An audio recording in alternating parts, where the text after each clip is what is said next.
Institute was bathed in the blue-gray light of dawn, the air thick with the hum of computers and the scent of strong coffee.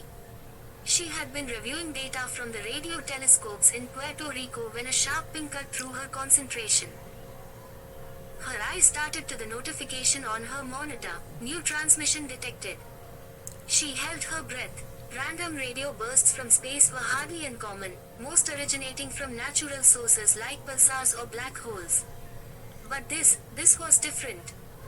The incoming message was organized, structured. It repeated at precisely timed intervals, each packet of data more refined than the last. Mira's pulse quickened as she clicked to access the raw data. Streams of characters filled her screen, a mesmerizing lattice of information too precise, too complex, to be cosmic noise. "Get drive, Sullivan down here now," she heard someone murmur into a phone behind her.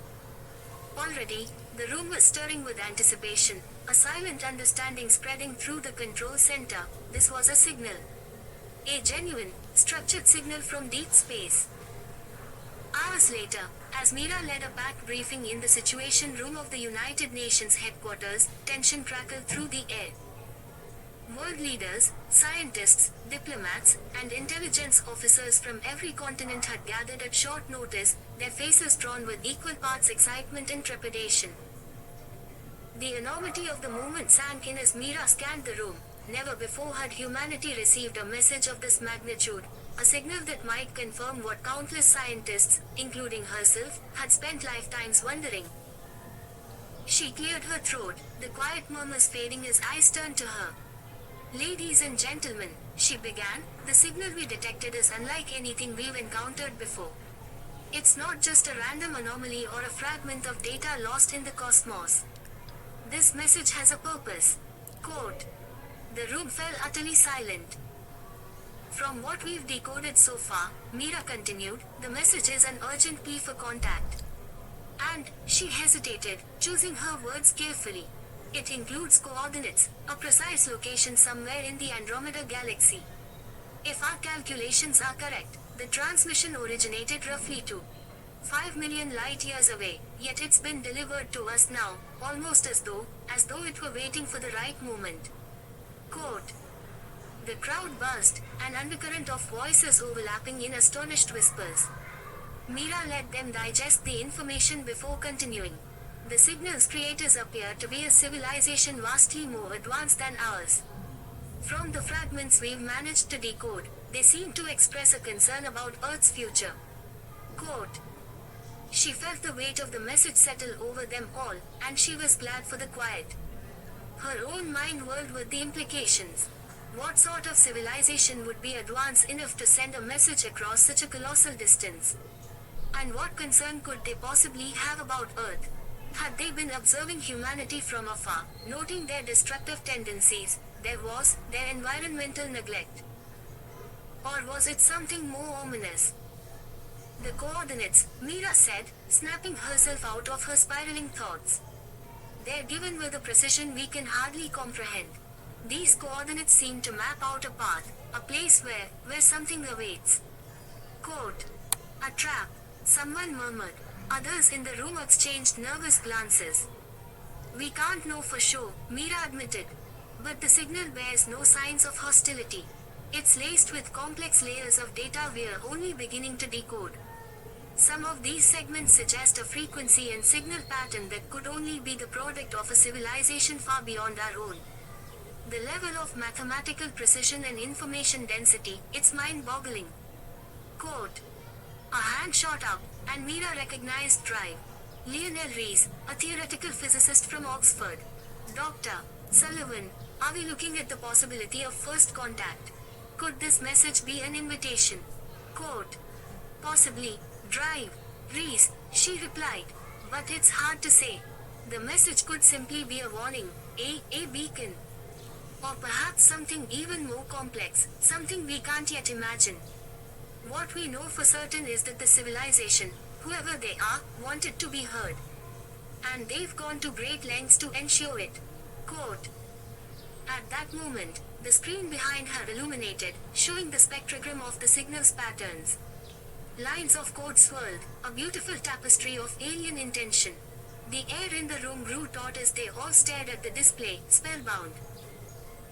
It's not just coordinates, Mira said, her voice softer now, almost reverent. Embedded in the signal, there are sequences that resemble ancient star maps, something resembling molecular structures, even strange, complex waveforms that our computers haven't yet identified. It's as if they're showing us who they are, where they come from. And somehow, warning us. Quote. What kind of warning? Demanded the Secretary General, a slender woman with strikingly sharp eyes. Do we have reason to believe there's an imminent threat? Quote. Mira hesitated, considering how to answer. The message doesn't contain an explicit threat. But it implies urgency. This civilization seems concerned with preserving life. They reference certain vulnerabilities of younger species, vulnerabilities we are just beginning to understand ourselves. Quote. Her words hung in the air, thick with a strange, heady tension. Someone coughed, others scribbled notes, furrowing brows, pressing hands to temples. The reality of the signal was sinking in, the fear and excitement melding into one. What's our next move? Asked Reese, his voice subdued but crackling with intensity. Our best minds are working around the clock to decode every last fragment of data, Mira replied. But if this message is what we think it is, if it's a warning, an urgent plea, we need to determine if Earth is somehow implicated. And why? If they believe our planet is in danger, we must understand the nature of that danger. Quote. The Secretary General stood, her eyes a fierce blaze of purpose. Then you have the resources of the United Nations at your disposal. This is a matter that affects all of humanity, every life on this planet. Quote. Dr. Mira Sullivan nodded, the weight of that responsibility settling upon her shoulders. She knew she would not rest until she understood every facet of the transmission. Whatever lay out there in the darkness, she would find it, she would uncover its message, and perhaps, just perhaps, humanity might be forever changed by what they discovered. As the briefing dissolved into hushed discussions, Mira slipped away, her mind spinning with what she had seen, what she had read. The urgency in the signal's tone replayed in her thoughts, a faint whisper from the distant stars that seemed to say, hurry. The time is running out. Chapter 2, The Divide. Myra's fingers hovered above the keyboard, a faint tremor passing through them as she squinted at the line of code on her screen. The symbols and sequences ran together, mocking her from the depths of the console's black backdrop.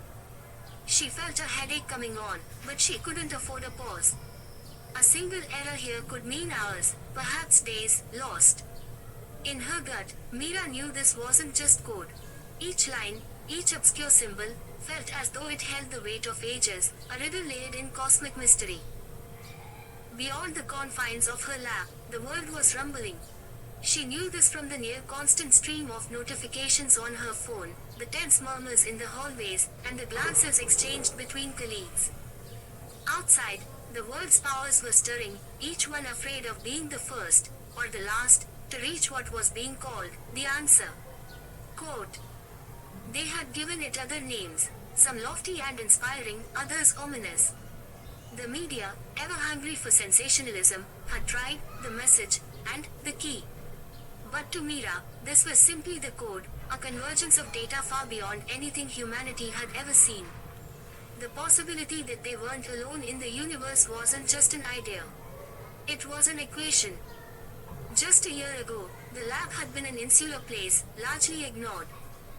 Now, government officials flooded its sterile corridors, some with the hard-eyed stare of skepticism, others with a thinly veiled hunger that unnerved her. She knew why they were here. She also knew it had little to do with science or even humanity's future. The thought filled her with something cold. In the corridors, the political atmosphere was thick, crackling with suspicion as each scientist noticed the addition of new consultants with vague titles and affiliations. The questions they asked were never about scientific hurdles or theoretical potential, but always about timeline and access. How long until they understood it? Who would see it first? Mira caught their whispers, phrases repeated in 100 different ways, none less chilling than the last: control, ownership, power. The biggest players, those on the world stage, had already shown their hands. The United States called for a cautious approach, though Mira suspected this had more to do with keeping their cards close than any real commitment to transparency. Meanwhile, Russia and China were in subtle opposition, pushing for what they termed a collective action, though both nations clearly aimed to control the message that collective would hear. Alliances were shifting beneath the surface, and from her isolated perch in the lab, Mira could feel the tremors, political lines being drawn not in words but in an icy stare or a taut pause between sentences. She shivered as her mind wandered to the broadcast that had leaked that morning, a meeting recorded between two defense ministers discussing what they dubbed containment measures. Every major power seemed to have something similar brewing, a vague, open-ended plan to protect their national interests if, or perhaps when, someone cracked the code. A voice cut through her thoughts. "Mira," someone called softly from behind her.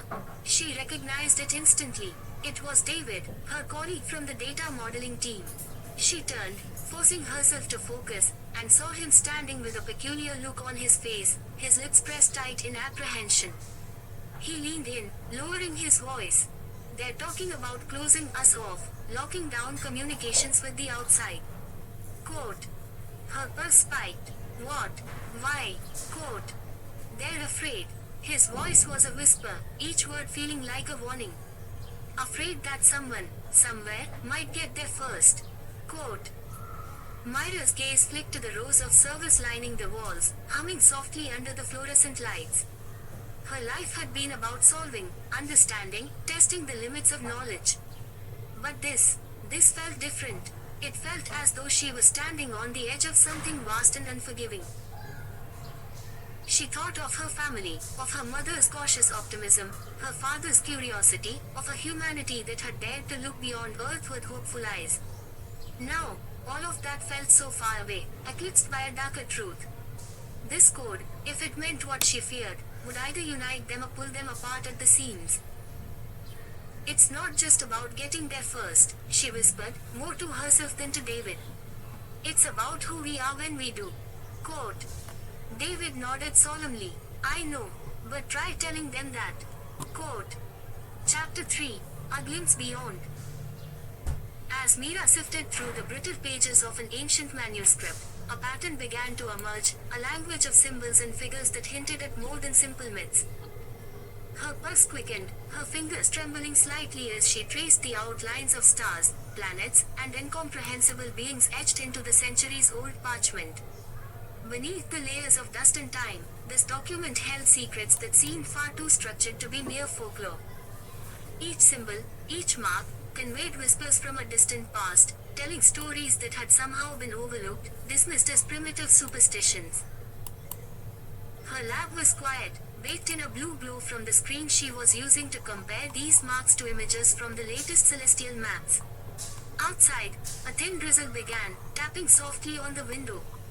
In that secluded silence, Mira could almost feel the weight of thousands of years pressing against her. How had these civilizations, so far removed from one another by time and geography, each managed to draw the same spirals, depict the same beings, and describe encounters with celestial visitors? The tale of the Dogon tribe flashed to her mind. These Mali natives had knowledge of Sirius B, an invisible star only discovered by modern science with the aid of telescopes. Yet, centuries ago, the Dogon people had insisted that beings from Sirius had visited them, imparting knowledge beyond their reach. Mira scanned the pages again, her fingers hovering over a drawing of an orb hovering above a group of humans, their faces marked with awe, fear, and reverence. Her heart raced. This was not merely an isolated myth. It was a common thread, woven across ancient societies. Could Earth have always been watched? Were we, humanity, an ongoing experiment or, perhaps, the recipients of wisdom from an interstellar kin? Mira leaned back, her gaze drifting toward the expansive night sky outside the lab window. Millions of stars speckled the dark, indifferent to her musings, yet somehow also brimming with mysteries that pulled at her. She felt small, insignificant, a speck of consciousness in a universe that stretched infinitely, terrifyingly beyond her reach. As her thoughts spiraled outward, Mira imagined a presence out there in the void, a civilization or consciousness that observed Earth as one might watch a garden, waiting to see if the seeds planted would ever sprout. But if humanity was the seed, then what kind of garden were they growing? And who, or what, were the gardeners? A wave of understanding washed over her, unlike any she had felt before. It wasn't fear or awe, it was the weight of realization. Earth, with all its complexities and beauty, was both fragile and magnificent in this cosmic theater. The myths, the stories, the ancient warnings, all seemed to echo with a quiet reminder that while humanity might feel isolated, they were anything but alone. And for the first time in her career, Mira was struck by a feeling that wasn't scientific curiosity, but a deep, primal certainty. Humanity was part of something far greater, and the universe was holding its breath, waiting for Earth to realize its own potential. Chapter 4: The Unseen Visitor. The stars had barely dimmed when the streak of light cut through the heavens. It was sudden, furious, and unmistakably intentional, an object, comet-like in its descent, roaring down from the edge of the sky, trailing a tail of blinding silver. An ocean wave, almost tidal, erupted upon its landing just off the coast, sending sprays of saltwater arching through the air and washing onto the nearby shore. Even before the ripples had time to settle, governments were on alert, scrambling fighter jets and satellites to intercept. Questions raced through networks, encrypted and panicked. Satellites pinpointed the coordinates of the fall, and within hours, a discreet blockade encircled the site. But what they found was far from expected. When the waters finally stilled and the pale light of dawn seeped into the sky, it revealed a vessel, or something like one, resting atop the waves. The object didn't float as a ship might. Instead, it seemed to hover inches above the water's surface, as if caught in a delicate balance between gravity and some force unseen. Observers saw no cracks, no apparent openings, yet it radiated an energy both alarming and oddly beautiful. Then, in one breathless moment, a doorway slid open, revealing a light that seemed to pulse, each rhythm in harmony with the surrounding waves. From within the strange craft, two figures stepped forward, silhouetted by an ethereal glow. The taller one, who later identified herself as Amara, held an unshakable poise, her presence exuding an aura that commanded attention and respect. Her dark skin shimmered slightly, as though infused with the stars themselves, and her eyes held a depth that seemed to see through the layers of time and space. Standing beside her, Keshu, a figure with a softer, more approachable energy, wore a robe that changed colors subtly with each shift of his movement. His face, expressive and kind, contrasted with Amara's serious gaze. Together, they formed a striking pair, an image that would haunt the dreams of every person who witnessed it. People of Earth, Amara's voice came, not spoken so much as felt, resonating within each observer's mind with a calm certainty. We are Amara and Keshu, representatives of the United Cosmic Coalition. Quote, the UCC. Few on Earth had heard whispers of the name, buried in reports by conspiracy theorists or coded in archives that even the highest military echelons dared not access. But hearing it, spoken aloud by beings not of this world, grounded in otherworldly reality. Amara continued, her words firm, yet somehow gentle. Our coalition exists to maintain cooperation and peace across our galaxy, a council forged by diverse worlds to foster respect, learning, and progress. Your planet has been watched for a long time. We have come to invite your people into our dialogue, to learn, to grow, and to join others in a journey that spans the stars. Quote, there was a quiet hesitation among the soldiers, scientists, and politicians present on the ship nearest to the mysterious visitors. Many were unsure if they dared believe, yet they couldn't deny the weight in Amara's gaze, the depth of history in her words. In the split-second silence, countless questions hovered. What would it mean to be part of this coalition? To embrace a responsibility so vast, so beyond what humanity had ever conceived. Then Keshu, noticing the hesitancy, softened the silence with a disarming smile. You may have many questions. We are here to listen, to answer, to understand as much as to be understood. His voice was warm, almost as if he shared the fears and wonder of those around him. And we wish for nothing in return but trust, and openness to the unknown. Quote. Despite his reassurance, unease lingered in the air, thickening with each heartbeat. The world leaders in attendance, gathered hastily by the shores, exchanged glances. This was a moment their ancestors might have dreamed of, a moment stories and myths had grasped for across the millennia. And here it was, shattering the bounds of belief and demanding a decision. In the distance, a cry of seabirds rose into the air, and Amara, following their flight with a curious eye, seemed to take in all of Earth in that brief moment. Her expression softened, and she turned to the assembled delegates with a calm sincerity. "We did not come uninvited," she said, her tone taking on a measured urgency. "We arrived because our coalition has sensed a shift. Earth stands on the cusp of something transformative. A breaking point. Your world will either ascend to join those who seek peace, who seek wisdom, or descend into chaos." Her eyes swept the crowd, grounding her words with an almost maternal intensity. "We are here because we know humanity is capable of more. But you must choose." Quote. Amara's words cut through the onlookers, finding echoes in their deepest thoughts. Over the past decades, the world had been edging toward a dangerous precipice, its pace quickening toward an uncertain end. Wars loomed, resources dwindled, divisions deepened. Yet here, among them, were beings who seemed to offer another path. It was an invitation beyond measure, beyond comprehension, and all the more terrifying for it. A silence fell, palpable, woven with hesitation and hope. A man, a seasoned diplomat, cleared his throat and took a cautious step forward. "Why now? Why Earth, of all the planets? We are not as advanced, nor as unified as others might be." Quote. Keshu met his gaze, his expression thoughtful, as though carefully weighing each word. "Because humanity has something we have not encountered elsewhere," he replied. "You have a profound resilience, a creativity born of your struggles and joys. And while many societies reach the stars through mere technological advancement, very few possess the willingness to grow despite division, to hope despite hardship. We believe that spirit could bring something unique to the coalition, if nurtured." Quote. Another voice, filled with tension, rose from the group. "And if we refuse? If humanity isn't ready?" Quote. Amara's eyes softened, her voice low and almost sorrowful. "If you turn away, our paths will not cross again. Not in peace. If humanity chooses to reject this chance, we will not force ourselves upon you. But you must be prepared for the consequences that will follow from isolation in the galaxy, from the misunderstandings and conflicts that arise when walls are built between worlds." Quote.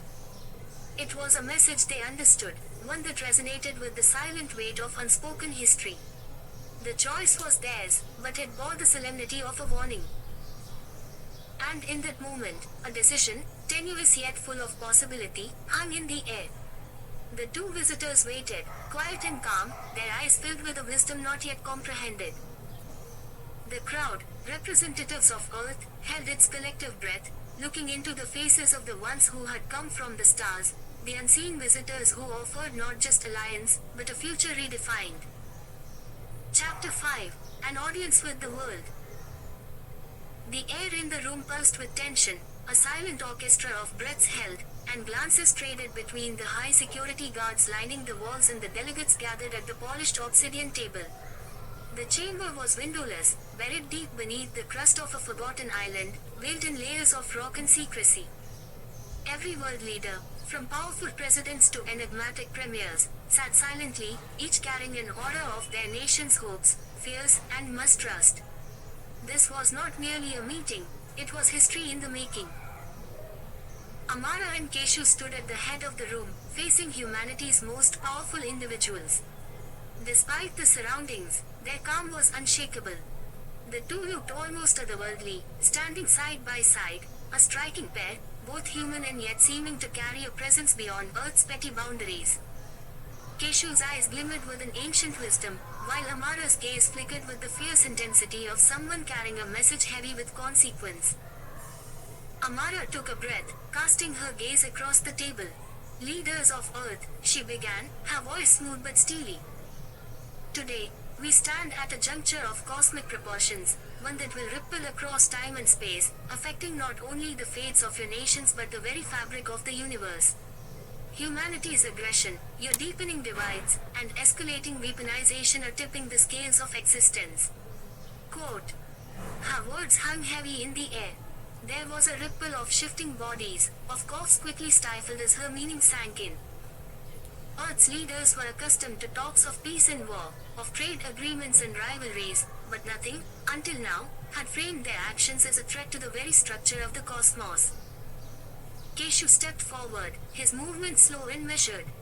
In our system, there exists a council, the Universal Collective Concord, or UCC, he explained, his voice imbued with the weight of eons.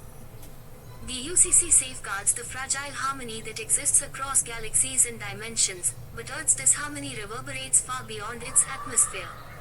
The turmoil you sow here has consequences in realms you cannot even perceive. Quote. What exactly are you suggesting? The American president's voice was steady, but the lines around his mouth betrayed his unease. That Earth joins this council. Quote. Amara nodded. Yes, that is why we've come. The UCC has extended an unprecedented offer to Earth.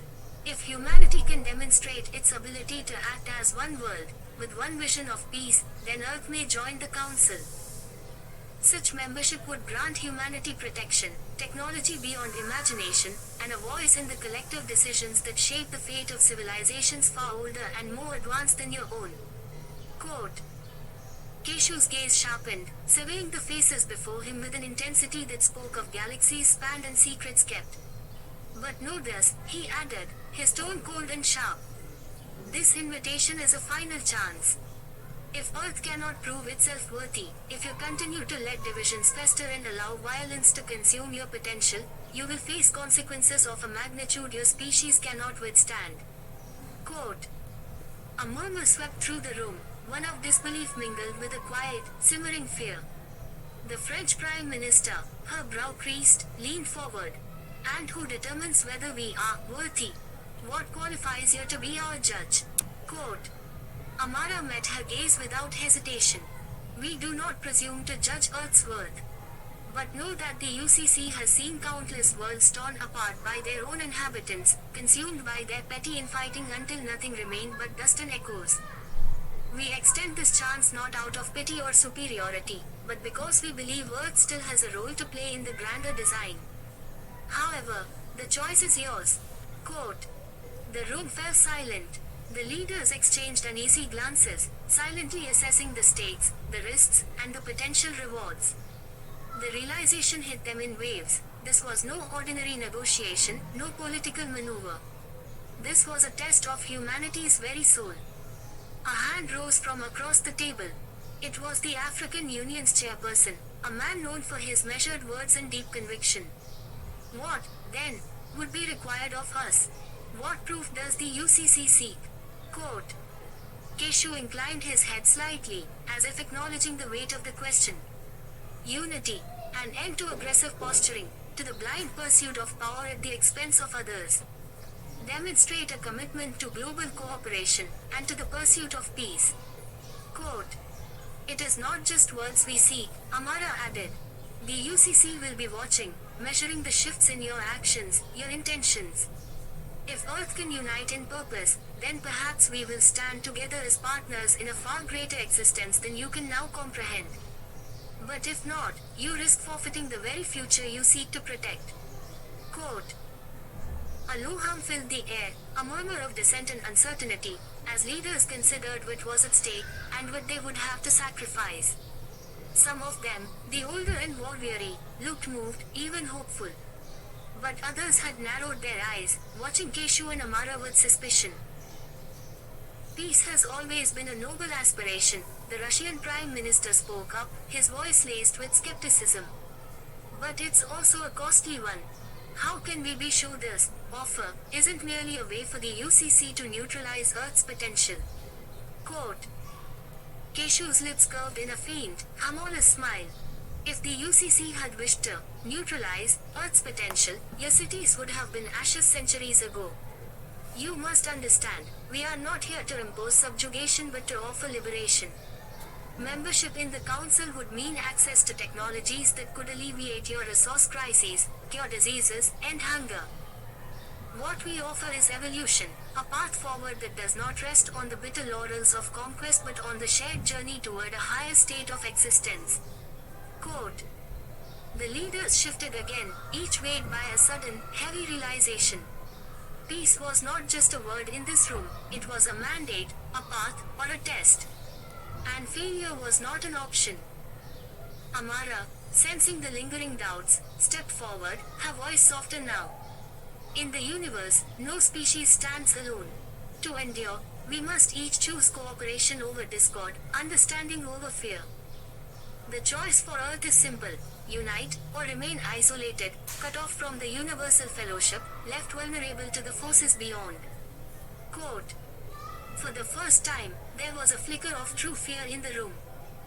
The leaders, seasoned veterans of earthly power struggles, realized they were now small players on a stage that stretched beyond anything they could imagine. And yet, within that fear, a strange resolve began to settle. Very well, the European Union's president murmured, her voice barely a whisper, yet carrying through the silence. If it's unity you seek, we'll need a new path forward, one that none of us could have imagined before this moment. We will summon every effort, every ounce of vision we possess. Quote. Amara and Keshu exchanged a glance, a silent understanding passing between them. Then let it begin, Amara said softly, and her words fell like the first raindrop in a long-awaited storm. The leaders rose, some with renewed hope, others with grim resolve. As they filed out of the chamber, the weight of their decision lingered in the air. They would carry it with them, a burden and a beacon, as they returned to their people with a new call to unity, a new charge for peace. And deep below the surface of the world, in that hidden chamber where cosmic fates had been quietly decided, Keshu and Amara stood alone, hoping that this time, just this once, humanity would rise to meet the stars.